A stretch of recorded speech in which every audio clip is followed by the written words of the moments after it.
So here we're doing the cuddly side of sheep. So compared to goats, sheep aren't known for their usually cuddly or playful nature, just in comparison. But they are really loving animals. And it's why we are starting to move toward sheep as opposed to goats. There's actually a lot of reasons for that.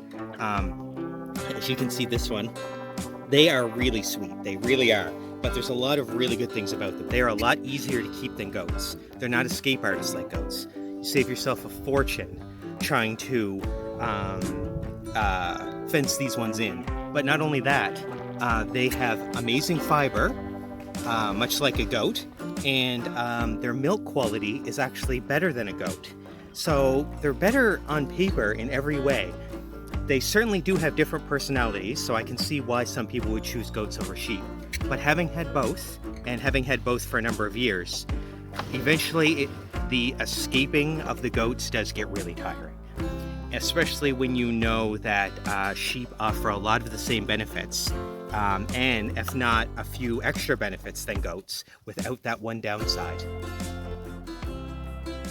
So we have little Zebra here, who, as you can see, loves the rub. So this is what I was talking about with the cuddly side.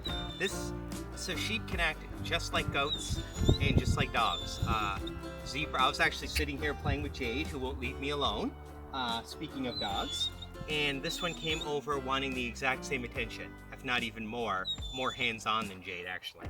So, yeah, we get this a lot with Zebra. You get the little excitement tail. So, once again, just reiterating what I was saying about their cuddly nature. And there is a bee around here, and I think that Zebra notices and is annoyed. But really cuddly, yeah. We're noticing the benefits of sheep.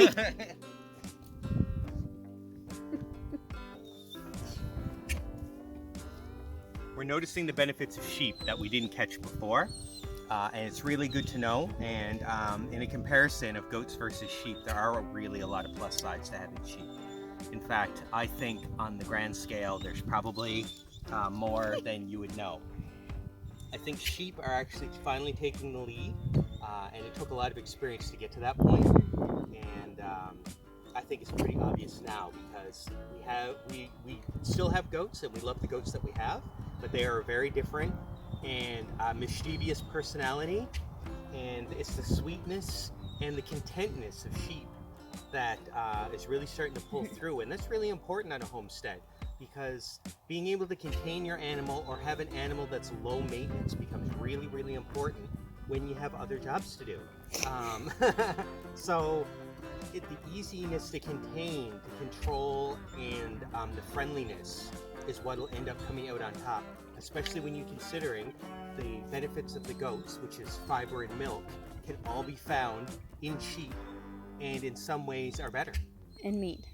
And meat, absolutely. It's the same thing. And there's so many beautiful breeds of sheep. And that's one thing with goats. Goats have a lot of really unique personalities too. Okay, you have to stop. Sorry. Sheep have a lot of really interesting looks and features as well. But with the sheep, there's a couple that really struck us. And those two being the Shetland, which I have talked about previously, and the baby doll, which we do, a Southdown baby doll, which we do have one of here.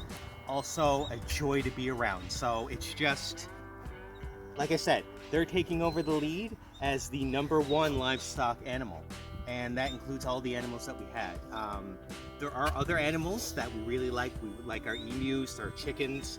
They all have their downsides too, though. And I'm just talking about overall, you know, it's not, sheep aren't always the most exciting thing you think of when they are babysitting homestead animals.